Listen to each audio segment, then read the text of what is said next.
Hi everybody, welcome to this webinar from TextHelp. This is the first in our remote webinar series this week, and we're going to be talking remote learning and teaching reading remotely today. And Greg and I are part of the EdTech team for TextHelp Asia Pac, and my words aren't coming out so well at the start of today. So I apologise. Usually we do webinars in the afternoon. It must just be a little bit too early. Must be just too early for you this morning, Fiona. It must be. So Greg, I'll let you introduce yourself first. Oh, hi everybody. Yes, I'm Greg O'Connor. I'm the EdTech manager here at TextHelp, and that's me, obviously, on the left of your screen. That must be you on the right, Fiona. It is indeed. And I recently got that nice colour back in my hair, so I'm very happy. I'm the learning and teaching specialist at TextHelp, and yeah, Greg's my boss. So it's always good to do a webinar with your boss, just saying.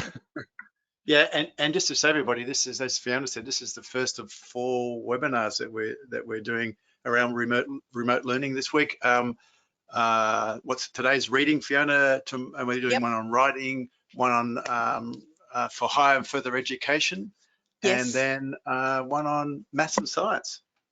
Yes, on Thursday, finishing with a bang. Yeah, I'm looking forward to them all. It's great. Yeah, so just a little bit of housekeeping to get us all started and just get you familiar if you haven't used GoToWebinar before. So it usually pops up on the right-hand side of your screen. You've got your GoToWebinar control panel. This is a listen-only presentation, so you've got the opportunity to ask questions in the question pane of your GoToWebinar control panel. So please feel free to do that. You can say hi and tell us where you're from, get used to using that. And between Greg and I, because we won't both be presenting at the same time, if you have any questions, we'll keep an eye on them. And if we can answer them along the way, we will. Otherwise, if we think it's something that everybody needs to get some information about, we'll read that question out aloud and share that with everybody.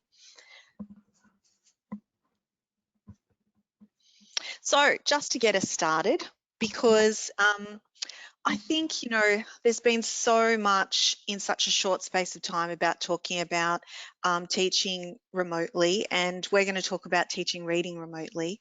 So in the past few months, you guys have faced so many challenges about getting things up and running online, depending on which part of the world or state of Australia you are, it's really quite different.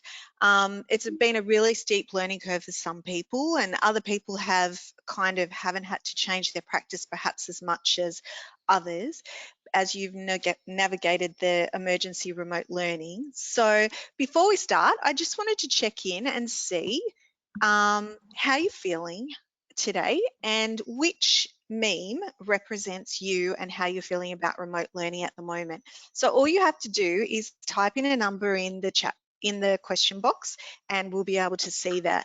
For me, I think I'm kind of today,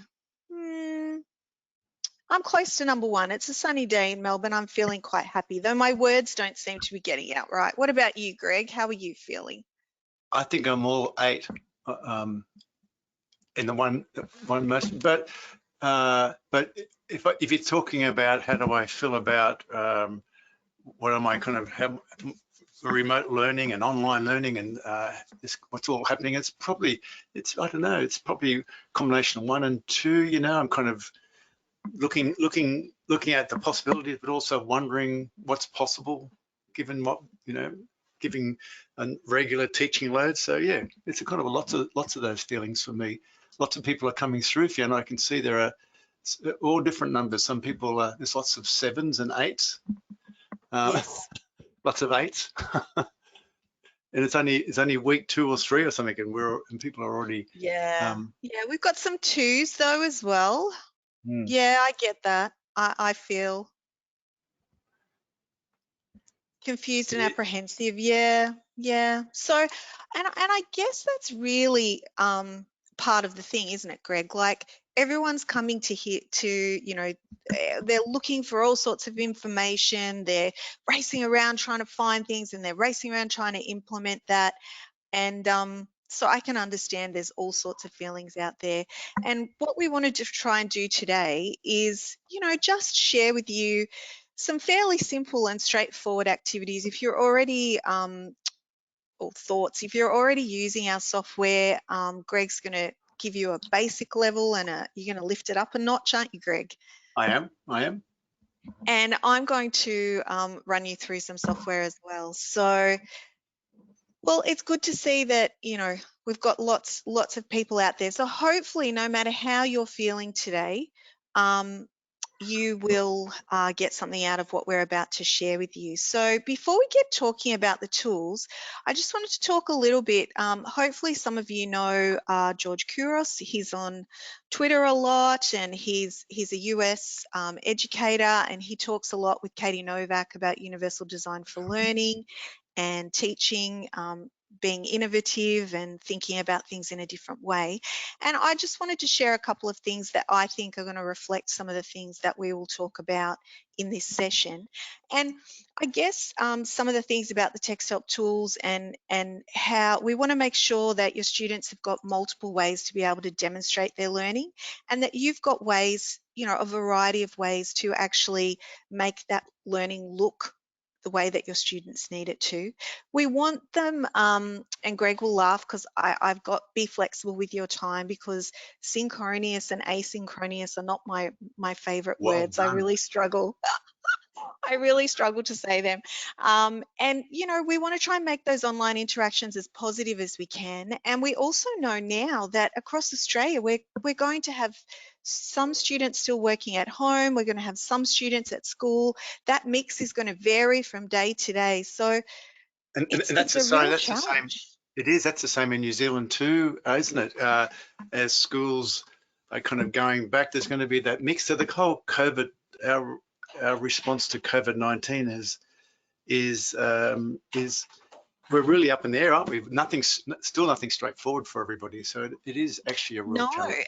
and even here in New South Wales, Gladys was our Premier this morning, was saying that, you know, well, we're going to go back 1 day a week minimum for the next 2 weeks, but, you know, that could change and we could go back again. So it is, I understand why so many people are feeling uncertain. So what we're going to do today is we're going to talk about 2 pieces of text help software. And we've got 4 key pieces of educational software, but today we're going to talk about 2. We're going to talk about Read and Write, and we're going to talk about Fluency Tutor for Google. Equatio and RaiQ we'll be talking about in some of the other sessions coming up later in the week. And so with those 4 pieces of software, you can see that they cover a range of areas that you might be teaching across the curriculum. And so Read and Write covers reading, writing, and comprehension. Today we're going to focus on the reading side of things. And Fluency Tutor for Google looks at reading fluency. So that's the 2 areas that we'll focus on today. And as I said, we'll talk about RaiQ and Equatio later on. All right, Greg. Well, I'm going to hand it over to you, and you can get started talking about Read and Write. I'll make myself the presenter, and that should Oh, you you're should so be seeing. organised. Yeah, I am. Hopefully you're seeing. Well, hopefully you're seeing my screen turn up. There it is. All good. Thank you. Hi everybody. Yeah, so I'm going to start off with Read and Write. As Fiona said, we're going to break this into looking how we can support students reading in kind of a blended learning environment, be they remote, online, or in school. We're going to have all those possibilities. And I'm going to kind of focus on how we use Read and Write for that. And Fiona's going to come a bit later and come back and talk about how we use Fluency Tutor. Read and Write and at the end of this, at the end of the webinar too, we'll give you some links to a whole bunch of resources. We'll also talk a bit about if you don't have access to this tool or our tools, how you can get access to them. There's either free for teachers, or there's a whole bunch of different ways that you can get access to Read and Write, for example, and Fluency Tutor. We currently have an opportunity for schools and systems to actually get these programs for this whole term for free, just to trial out as well. But we'll talk more about it at the end. But Read and Write. So what I want to do is look at Read and Write and think about how this tool can actually support reading. So Fiona's going to talk more about reading instruction. I want to talk to you about, we have students in a whole variety of situations. They might be at home. All of a sudden their parents are realizing how wonderful teachers are. They're learning from home, they're remote. They could even be in the classroom, but actually be in effect remote. So how do we support those students with their reading? Not only students who are struggling readers, but all students. And what I want to do, I thought what I would do is I would choose kind of 5 go-to reading tools from Read and Write that really are to support students with Read and Write. And those 5 tools are text-to-speech, using a screenshot reader or the scanning feature, highlighters, how to use highlighters, voice note feature, and the practice reading aloud. And what I'm going to do is I'm going to kind of go quickly, kind of give you a quick shot of each of those, kind of tell you why I think they're important for students in blended learning environments, students who are online and remote, and then kind of give you a quick demo, kind of show you some of those tools. And then I'm also going to, for those who want to, I'm going to take it to the next level, some kind of pro tips about how you might use this in kind of more transformational ways. So let's check out this Read and Write. But before I do that, just to say, for those of you who actually have access to Read and Write as a unlimited license for your school or for across a system, don't forget that Read and Write, when you've got that installed, it not only can be installed on any via the school devices and within school accounts, but it also, each of your families have access to Read and Write, and they can install Read and Write on any of their home personal devices as well. So Read and Write is available across every device, not only for schools, but also for families. And that includes Read and Write for Google Chrome, Read and Write for Windows, Read and Write for Mac, Read and Write on the iPad. There's Read and Write in Microsoft's new browser, Edge. So it's across every device. So I'm going to kind of show you various versions of it, but effectively it's across all those devices. So the first one is text-to-speech, reading, having the text read aloud. Why is this important for students who are in various blended learning environments? Well, so lots of reasons, but for me, the why for this is it helps many of our students focus on comprehension. If lots of our students are struggling readers, for instance, and they're spending all their time decoding, if they were actually in class with getting support directly from a teacher or a teacher assistant, they may be getting support for reading, for instance. They might be having text read back to them, but now they're finding themselves at home by themselves. And we need to give them support to actually not spend all their time decoding and actually get to what they need to get from that bit of text in the screen, and to help them focus on their comprehension. And the more they do that, what they can do is they can go anywhere and read text. Well, that's also going to increase their exposure to words and word recognition, because if they're only reading text that might be, for instance, at their grade level, then they may tend to actually have access to a limited vocab. What we want to do is make sure they're getting access to the appropriate keywords and the appropriate vocab that actually they need for actually understanding the curriculum at their grade level. The other cool thing about Read and Write, about text-to-speech, is it also, because it does all this, it actually helps reduce the cognitive load of many students. For all students, the amount of reading that they have to do is immense.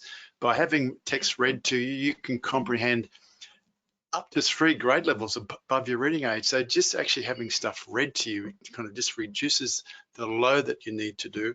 And the other important thing for me and about this whole situation we're finding ourselves in is that we need to give our students agency. We need to give them tools that give them independence. They don't actually have to rely on somebody else reading stuff for them. They can read it themselves. So an example of that when you're using Read and Write is if I just go to a Google Doc, I'm on a Google Doc, I'm the student, I need to read this, I can just call up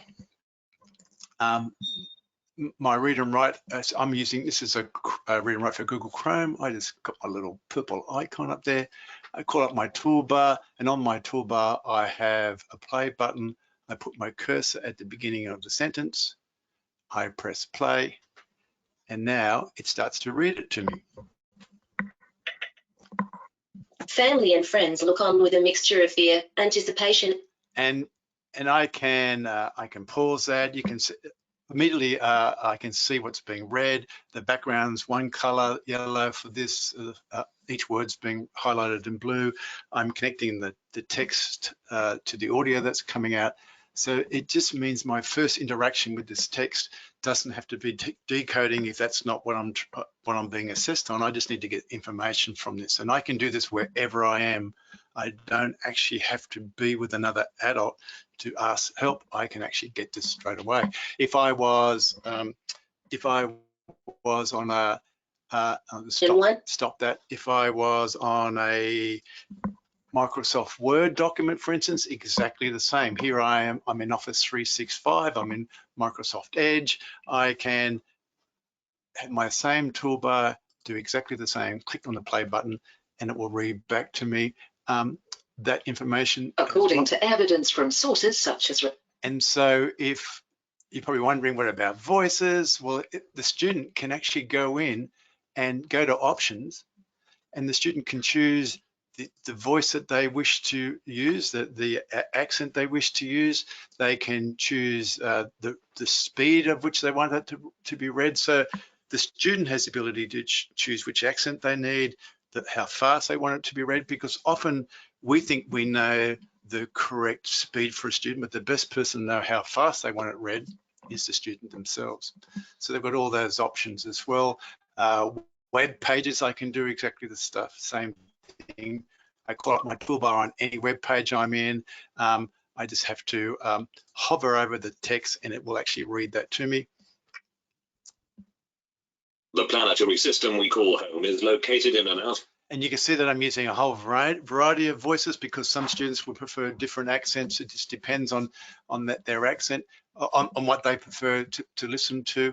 Not only can it Read and Write be listening to documents, it can be reading text from websites. You could be on a PDF document.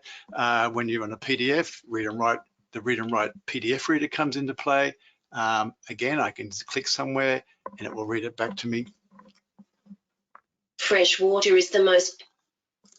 And even in Google Chrome, when you've got Read and Write installed, it actually also, when you open up an ebook, an EPUB, it will also embed itself and read an ebook for you as well. So it will basically read everywhere that you need it to read. That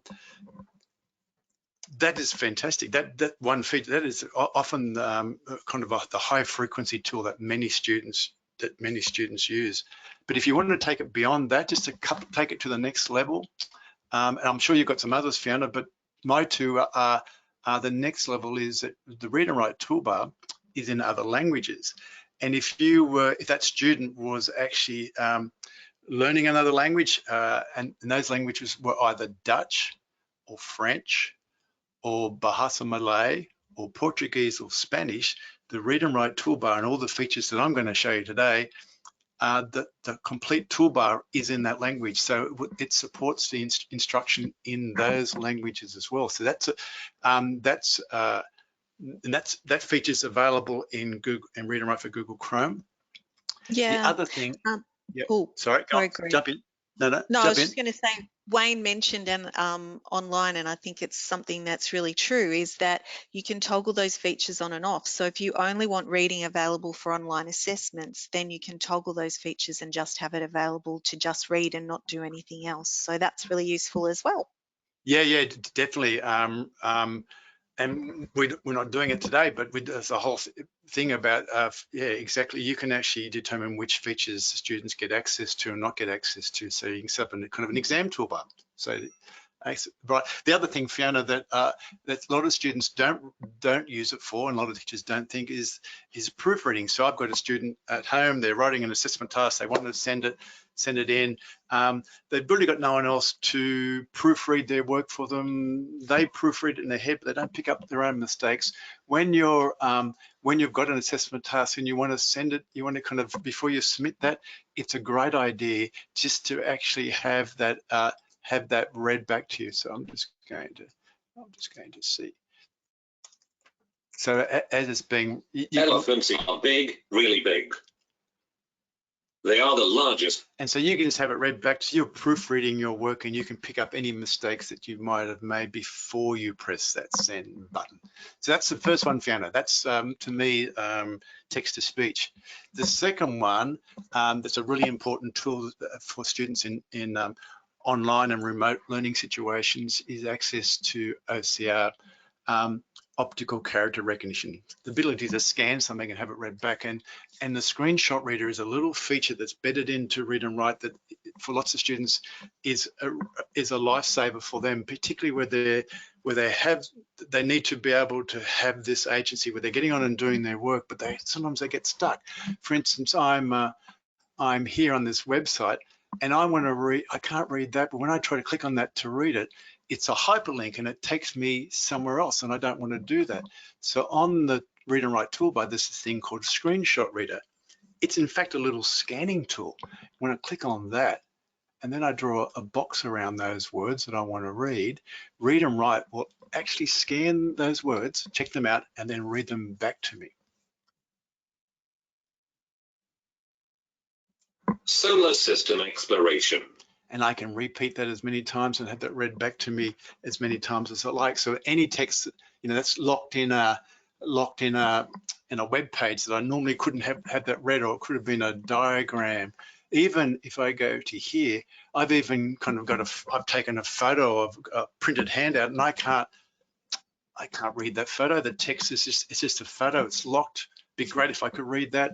I can just call up my Read and Write toolbar, get my scan feature, and go, I want to read that first bit there, just scan around that feature. It will analyze that for me on the fly and read that. The African elephant, Loxodonta africana, in Luanga National Park, Zambia.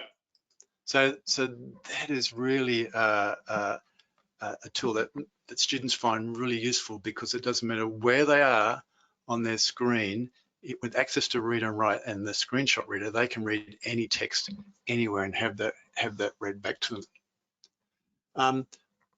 And so that gives them that access and that independence that they actually need. My next level tip for this, though, is that because Read and Write is, when you have a license, you have a license to all formats. You might be using Google Chrome, but it doesn't mean that you can't be accessing Read and Write for Windows as well as using the Google Chrome version, and vice versa. But when you've got access to Windows or Mac for Read and Write, so when you get Read and Write, you can install Read and Write for Windows and for Mac on a desktop or a laptop.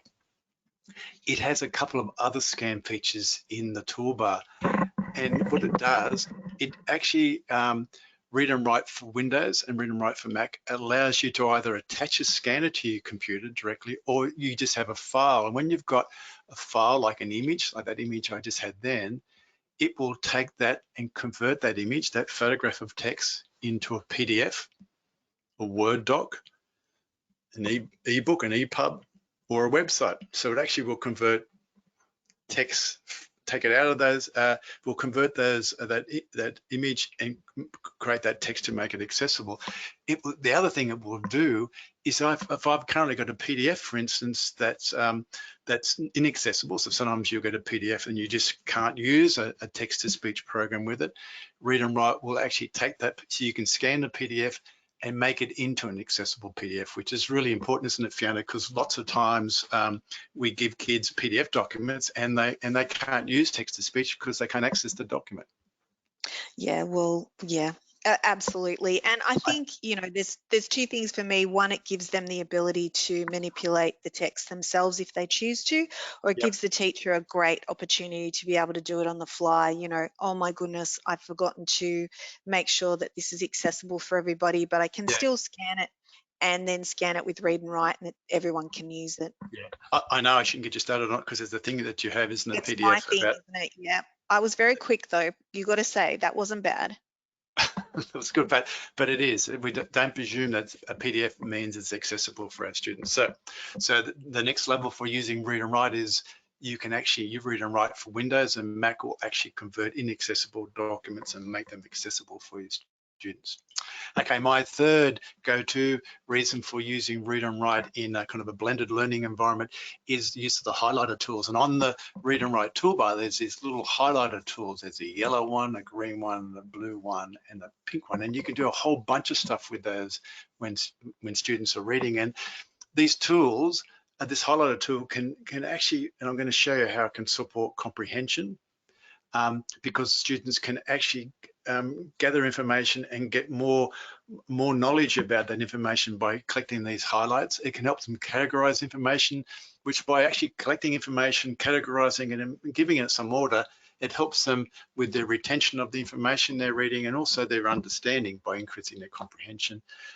And as a result, it also helps with organization and study skills. What do I mean by that? Well, if I just go back to maybe to this document here. So I'm a student, I've been given this, I'm at home, working in my kitchen table. I've already had this read back to myself using Read and Write. Now I've got to go through and find out some of these words. So I need to find out more about some of this vocab. So what I'm going to do is I'm going to go through and I'm going to highlight some of the words I need to find out more about. So I'm just going to go through and highlight just some of the nouns. So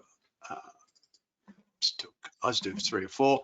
So once I've highlighted those tools with Read and Write, what it does is a tool in Read and Write called the vocabulary tool. When I click on that tool, Read and Write will take the words that I've highlighted and put them into a new document. It's going to be a Google Doc here, or if I'm in Microsoft, it could be a Microsoft Word document. Whatever it is, it's into a new doc. It puts a table in that document, and in that table gives me 4 columns. In the first column, it gives me the word that I highlighted, and then in the second column, it gives me the definitions of that word, and in the third column, it gives me a symbol or an image for that word. And here I can actually go through and start to actually look at that. Look at the vocab I need to understand more. If I need to, I can obviously put my cursor on that and just pull up my toolbar here, put the cursor there and press play, and I can have the definition read back to me. A spacecraft. And I can also, in the 4th column, I can be writing in my own definition. There's a whole bunch of stuff I can do really quick on the fly information using those highlighted features as well. As well as that, I could be on a website, and I could decide that I want to just take some of those tools, and I'm just going to take. Let me go here. That one. These are all words that I need to find out more about, so I can just grab all those words that I need to find out more about, whatever it is. And this time I just press the collect highlights feature, and I go okay, and then it's going to collect those highlights, and now I've got and dump them into a new document for me, and now I've got a word list of words I need to follow up on. And I could have done lots of things. I could have collected the highlights, all the words I knew in green, or the words I didn't know in purple, for instance, and it would have actually categorized them as well for me. So that collecting information, that highlight feature, is a great tool to support students' understanding when they need to have some, when they've got control, when they actually have some agency about what they're doing and what they're reading. My next level tip though for highlights is for research and study. And you can see what I did before, that when I was on that on that website. There it is. And I clicked at all that. I might have been actually reading this website and decided I wanted the whole lot.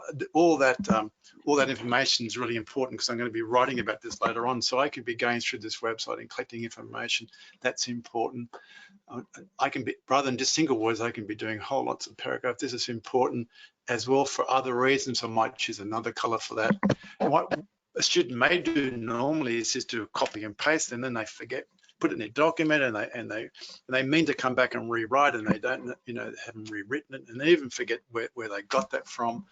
Well, with this collect highlights feature, what it does, not only will it collect the information that I want, but it will also give me the web link where I got it from. So I can, and you can see it's actually put all the yellow together and all the pink together, highlights, and it's giving me this reference, so I know where I got that from. The great thing about Read and Write is that feature also, when you're using it in the Windows version, so Read and Write for Windows, it will not only do that, but it will actually allow students to collect highlights from multiple documents and put it into their Word doc. And in the Windows version, we'll also do a bibliography for you of all those different locations, and you can choose a citation format. I think it's APA, Chicago, Harvard, and MLA, I think are the 4 citation formats. So it does that citation stuff for the students as well. Okay, Fiona, I realize I need to get a rig on. So my fourth reading tip for using Read and Write to support reading for students in blended learning environments is the voice note. And this is super cool because what it does, Read and Write has the ability to attach a voice note into a document. So this way that students, when they're reading a doc, they can either use, they can attach their voice to the document, so gives them a chance to do a couple of things. One, it gives them a chance to do a bit of active reading, so they can be writing notes themselves. Rather than writing notes, they can actually be leaving a voice note. They can be reflecting on what's being read. They can do reminders. They can do research and study ideas for that voice. At the same time, they can also use that as a way of a kind of formative feedback loop, a formative assessment loop between them and their teacher, or between students as a collaborative way. So if I go back to here, go back to this doc here, I'm just going to get rid of those highlights there. Such a great tool, this one, isn't it, Greg? It is. So here, so I'm the student, and I've read that, and I go, oh, that's really important. I need to think about that, so I can click on my voice note feature. I then start recording, and I need to follow up about this. I need to find out more about this information, or this is a really important topic. I need to kind of find out another website where I can get this from, whatever it is. I can then listen to myself. Start recording, and I need to follow up about it. And I listen to myself, that's good. And then I press insert. And what it's going to do, it's going to insert a voice note to that. And here I'm using a Google Doc, so it's going to put that voice note in the comment section of a Google Doc. If I was using a Microsoft Word document, if I was in Microsoft Word, it would actually embed the voice note actually in the document. So then it attaches the voice note to the document, and then whenever I come back and open up my document, I can listen to my active reading that I was doing while I was reading that. Of course, the flip side of that, Fiona, is I could, if I was sharing this with a teacher, I could also be detailing more information for my teacher. So my teacher, when I open up this document, can actually listen to my voice note as well, and they could respond using the same feature. So you can have this kind of a feedback loop happening. Yeah, and I think too, the other thing, thinking the other way is you can scaffold for students as well by popping little voice notes in, because they can just click on them and listen to that if they need some support or extra scaffolding in whatever the task may be. So it's really handy that that you've got like that feedback, as you say, working both ways. Yeah, and particularly when students are asynchronous. See, I said it, Fiona. Asynchronous, where they are actually isolated. There might be Yeah. learning at home. This gives you, you've got real-time connection. My next level tip though with VoiceNote is using Texthelp's PDF reader that you get when you actually have Read and Write. When you open up a PDF, it also in Google Chrome allows you to attach a voice note to PDF documents. So I've seen that used, Fiona. For instance, the PDF was an assessment task where they actually had to answer a number of questions on that were on the PDF. The student was able to use the voice note as a way to answer the question rather than maybe typing in an answer. They just used a voice note, or they gave further explanation. So it could be like a maths activity. They might have actually have the answer there as a one-off end result, but they could actually explain via the voice note how they got to that answer, as an example. So voice notes it's awesome. I know that we are looking at actually attaching voice notes to Google Slides at some stage as well, and that's actually on our radar because I know lots of people use Google Slides extensively in the Google environment, so that'll be cool as well. Okay, my last number 5 tips when you're using Read and Write for students in blended learning environments is the practice reading aloud feature, and this is only available in Google Read and Write for Google Chrome. That's right, isn't it? Yeah.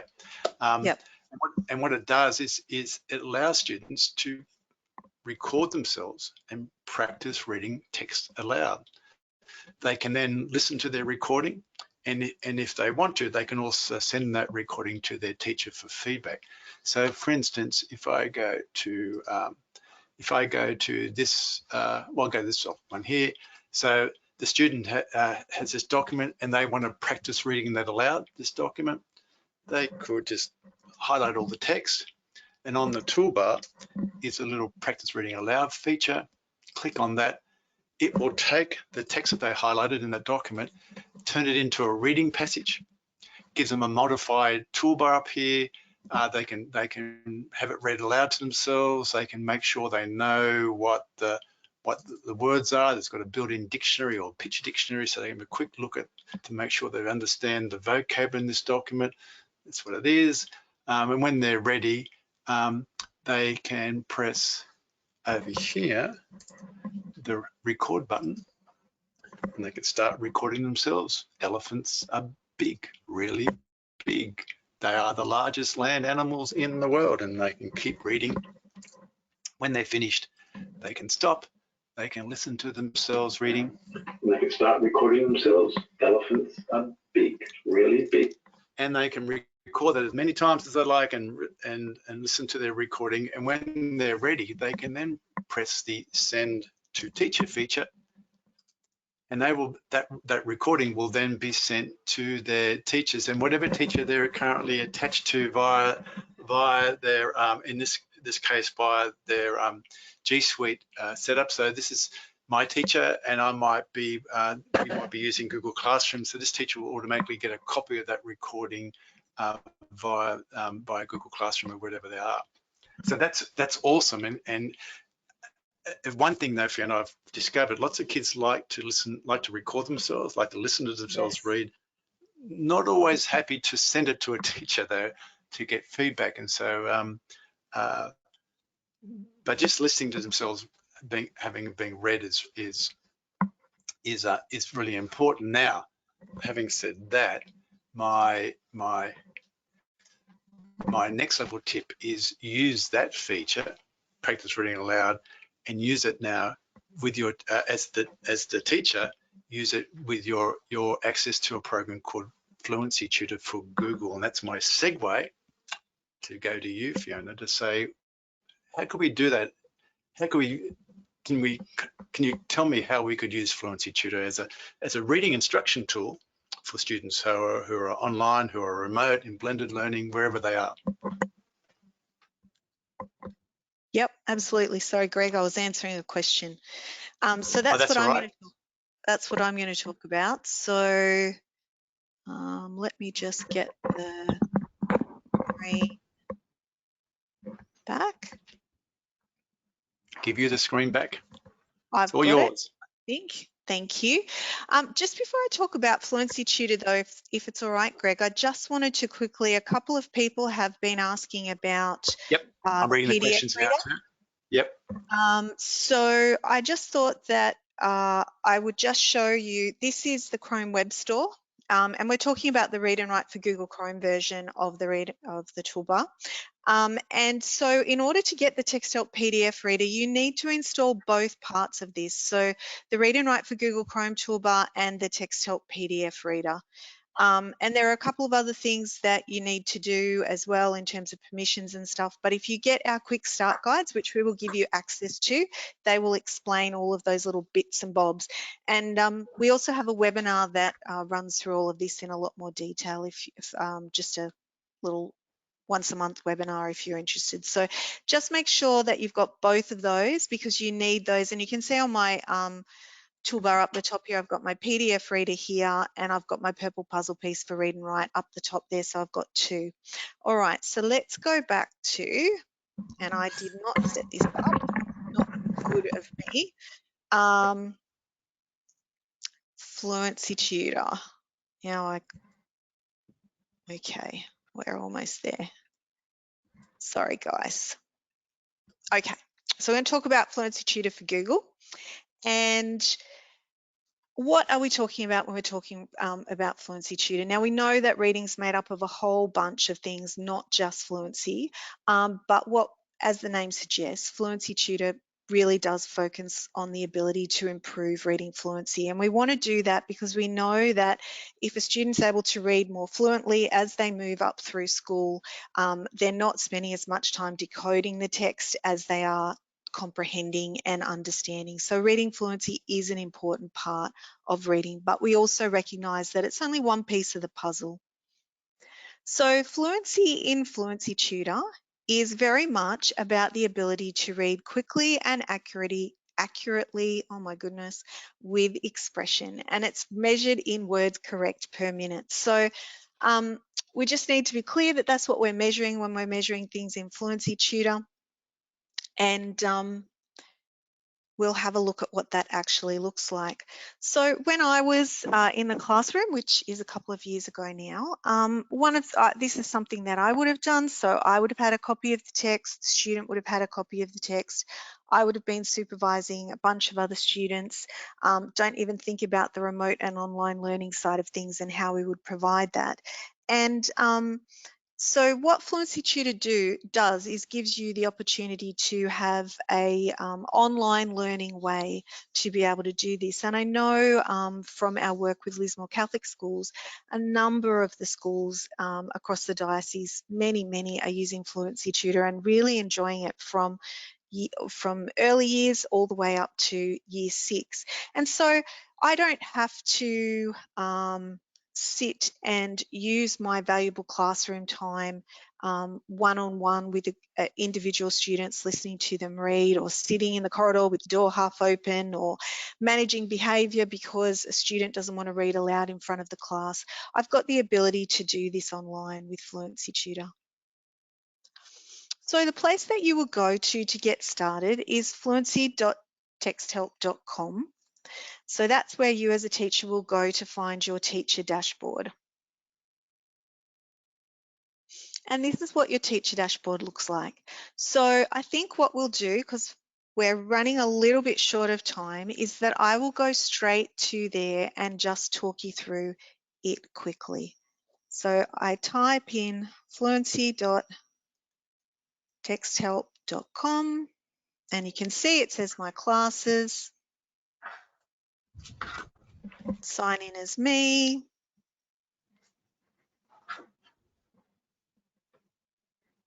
And it's taking its time, sorry.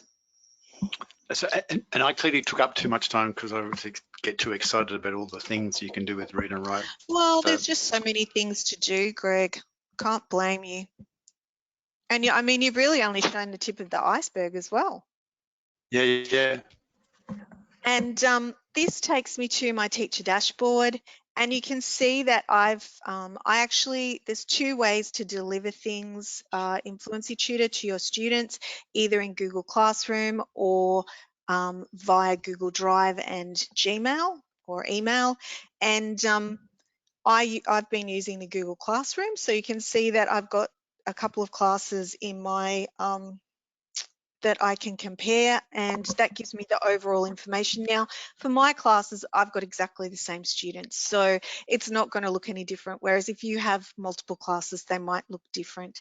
I can go on the left-hand side. I've got all my things like my recent activities, so this will tell you who's been reading recently, the date that they've read, the person, the student, the activity, and then these little icons here tell me that they've actually used some of those tools. And you can see it's got some of the tools that Greg was talking about. So it's got the vocab list. So Jackie's actually created a vocab list for the word erupted, and she's used the dictionary to look up what the word erupted means as well. If we go down here to Laura, you can see that she's used the dictionary for some words, she's translated some words, and she's looked at the picture dictionary, which is also in here as well, and then used a vocab list for all of those words. So they're really able to look at that text and dig really deep and get information that they need. And you can see some other students who haven't needed to do that at all. Now over here, we've got the different ways that you can measure reading, and this really does depend on your school and jurisdiction, but this is what is built into Fluency Tutor. So we have the Lexile level, we have an age level, and then we've got the time that they spent reading, and then if I can give them a score. So unless you can see here that I can score the passage when they've completed it, I've got two options. I can send them a good work badge, or I can ask them to try reading again. And I can actually just do on this page a really quick little listen to that student. So if obviously we don't want to be marking every student every time, but if I've got some students where I just want to take a quick check-in and say, all right, I just want to make sure that they're actually maybe doing this, or that they're feeling, you know, that they've, whatever it may be that I want to check in with, I can have a listen on this page. Or if I want to, I can actually go and score the whole passage. So I've got lots and lots of options, whether the students are working with me in the classroom or whether they're remote or online, to be able to do quick check-ins, make sure that they're doing the tasks that I would like them to, and then also check how much support that they actually need. So there's a lot of information on your teacher dashboard. So let's have a look at how you would share a passage. So I'll go to sharing a passage. Now, this is a Google Chrome extension, and just before we run through this, I just want to make sure that you can see that I've got both of my Google Chrome have my little Bitmoji, that's my text help Bitmoji. And you need to make sure that when you're in Google Chrome, because sometimes when we're at home, we have our own profile. You saw when I was logging in, I have multiple Google profiles. We've got to make sure that those two icons match up, because that's really important. So that's a little tip first up.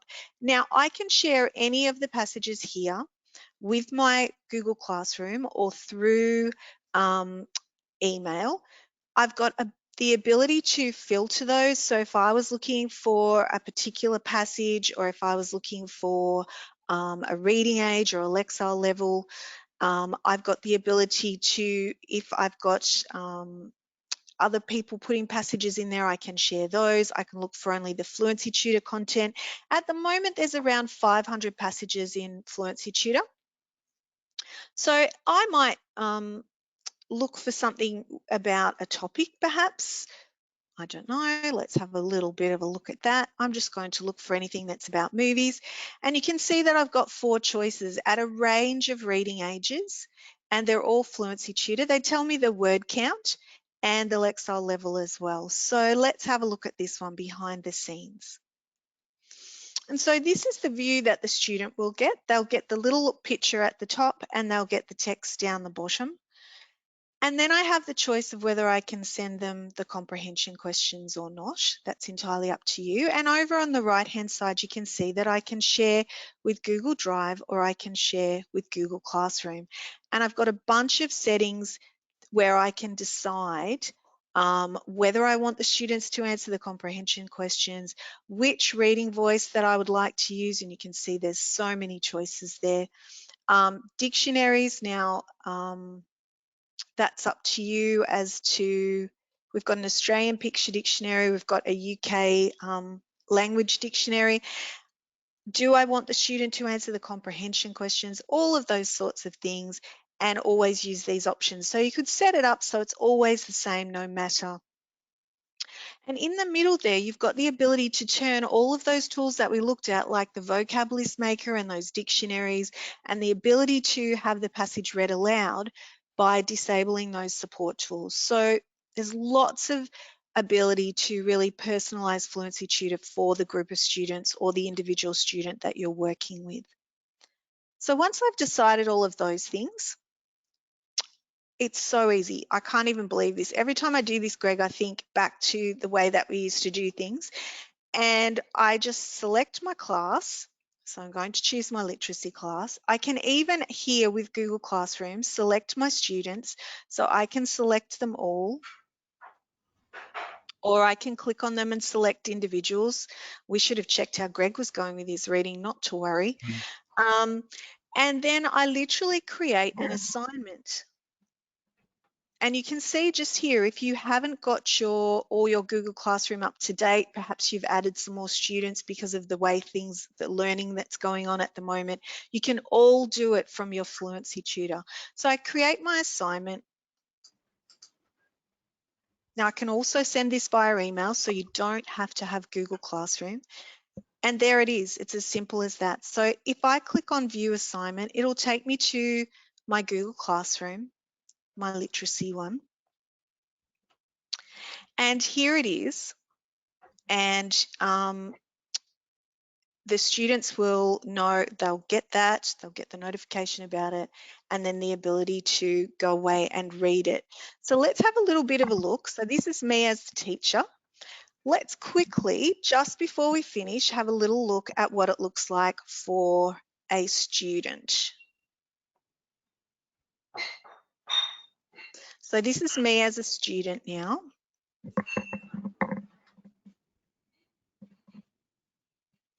Now, a couple of things. Here's my work that has been handed in Google Classroom. No work attached, because it literally uses Google Classroom as the conduit between Fluency Tutor, just sends it backwards and forwards. And this is what my view's like as a student.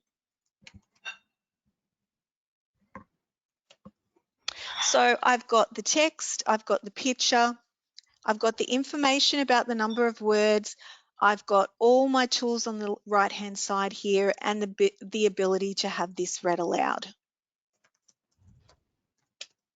Amelia Earhart was a famous pilot. She did things that no female pilot had done before. I can use the play, pause, and stop buttons. I can look up words. And the other tools disappear and you just get the one tool at a time. I can have all of these read aloud. I can translate it. I can also change my voice. So if I'm not happy with that voice, because we know that voices, as Greg talked about earlier, very personal preference, so I can do that as well. Now, when I've used all of those tools, I've read it aloud, I've checked the words, I understand what's going on, I can then click on the record button and I've got a range of options. So I can start recording, and then once I've started, I can stop, I can play back my recording. What I really love for the times that we're in at the moment is that I can download my recordings. So if I'm really proud of what I've done, I can download it, and mum and dad who are busy racing around trying to do school and home and everything all at once can listen to that later on. And then when I'm ready, I can turn it in with the I'm finished button. But I like the ability that the students can start recording, re-record if they're not happy with it, all of those sorts of things. So that gives you a bit of a very quick idea of what the teacher view looks like, what the student view looks like, and how you can use it through Google Classroom. Now, if you want to use it through, what happens if you're using it via email is that the student will get an email to the account that's linked, and they will click on that email and they'll get exactly that view that we just saw here. So they'll get the, your teacher has sent you a passage, and they click on that, and that will take them to to read the Fluency Tutor passage. So that was very quick, Greg. Have I covered everything, do you think? Oh, there's one thing I've forgotten. So the other part of this, and if we just zip back to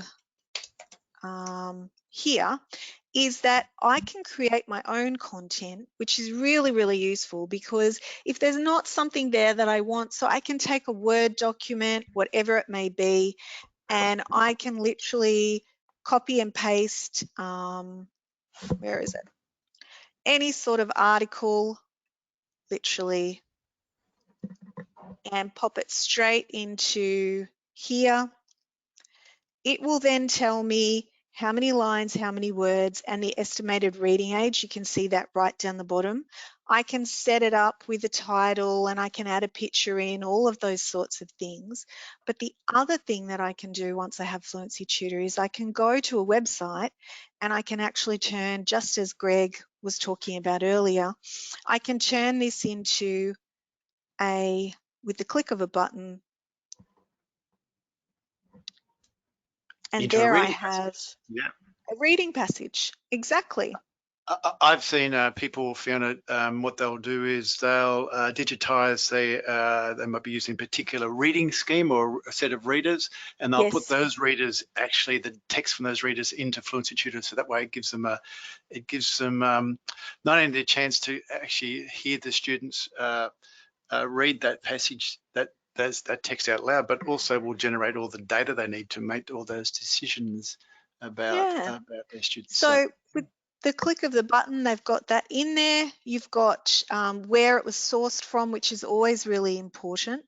And then the ability again to share down the bottom, whichever way you would like to. So hopefully that's given you a really quick look at Fluency Tutor and just how great it is to share with students, whether you're working with them directly or whether you're working with them online. I think it's a really great tool to be able to do that. Have I missed anything, Greg? No, you haven't. And I'm looking at the time. So what I'm going to do is I'm going to jump back in. Yeah, please do. Take the controls back just for the minute, just to finish up. Lots of questions coming in, people asking around a whole bunch of stuff around the program, and we've been able to answer a few of them, but we're actually, just to kind of wrap it up and kind of answer lots of the questions at the same time, there's a couple of questions around how do I get access to Read and Write and to Fluency Tutor. Well, Read and Write, if you're not already, if you're a teacher, Read and Write is free for teachers. So you just need to go to that link on the screen, text.help/literacy-webinar, and you'll get sent to a web page where you can register to get your own free version of Read and Write. That's actually the full premium version. That is an ongoing subscription you have. If you're in a school and you might already have the free version, but I would love to get this for my school. This, just to let you know that during this term 2, up till the end of June, we are offering Read and Write and Fluency Tutor free for all schools, and systems actually. So if your school's interested in Read and Write and wants to really try it out, wants to check it out, you can get it for the rest of the term, right up for the next 2 months. You can actually get access to Read and Write. All you'll need to do is, we'll give you our details in a moment. You just need to contact us here and we can set that up for you. So Fluency Tutor, for instance, when you get Fluency Tutor, you actually can get it right now. You can trial it out right now, and there's lots of the features that are actually free, so you can use Fluency Tutor regardless of whether the school purchases it or not. but when you get the full premium version, which gives you all the data and all that kind of stuff, that's when it's most powerful. So at the moment, you can get that right up to the end of June. The other question that people had, lots of different questions. If you need, if we haven't answered your question or you just thought about a new question, you can contact either Fiona and I directly. And on your screen, you can see that we've given you our Twitter handles. So that's Fiona's and mine. Fiona's at Fiona MCI, mine's at Greg O'Connor, and then you've both got you can see both of our email addresses, and please contact us directly if you have any questions and perhaps questions, and we'll attempt to get back to people that we haven't answered questions to via the chat facility just then. But we've also got this other way that you can get in contact with us now. So we now what we have is called Talk to a Text Helper. So if this has raised lots of interesting ideas for you or questions, or you'd like to know more, you'd like to spend a bit more time diving deeper, you can actually book a time with either Fiona or me or Dolly Najuru, who is our technical support and customer support person here at TextHelp for the Asia Pacific region. And what you can do is by going to texthelper.youcanbook.me, you can actually book a 15-minute session with any of us, and we'll happily go online. We'll use whatever platform you want, Zoom, Teams, Meet, whatever it is, and we a phone call, and we will give you we can book 15 minutes and we can dive a bit deeper for you. So I'd highly recommend that you make the most out of that. At the moment, when you go there and you try to book a time, it might only show you the Tuesdays and Thursdays a time. If there's another time that you would like and you can't get it on that, you can contact us directly and we'll organize another time to spend 15 minutes with you diving deeper. The other thing, Fiona, was we also have our training portal that folks can go to and find out more around Read and Write and Fluency Tutor. And particularly if you're a Read and Write user now and you just want to take it to the next level and know a lot more, you can go to the training portal and you can complete Read and Write for Google, Read and Write for Windows, Read and Write for Mac, what we call level 1 certificate courses. Currently, if you're in New South Wales, for instance, and you complete the Read and Write for Google Chrome level 1 course, that's actually accredited 5 hours with NESA. Is that right, Fiona? Yes. Yes. So you get 5 hours NESA accreditation. So we're a registered NESA professional learning provider. I think that's right. I think that's correctly. If you're in the ACT, it's also TQI approved as well for PD. So I highly recommend getting access to the training portal. You'll get access, all this information and more. You will get access to after this webinar. You'll get sent a link, an email with links. You'll get access to the recording of this webinar, and you'll get access to all the resources. We have a whole bunch of resources to give you, and all the things we've talked about, links to different websites. We'll give you all that. That'll be coming in a follow-up email. If you want to know more, though, just generally about the remote learning series we're doing, about this one that's today, a bit more about today, or even the ones that are coming up over the coming week, you can also just go to the website text.help/remote 2020, and that will give you all that detail there. Even if you can't make all the sessions, if you go there, you'll get access to the recording and the recordings and the slides and the resources from all the sessions we're running. So I think we've just got about time. Is there anything I've forgotten?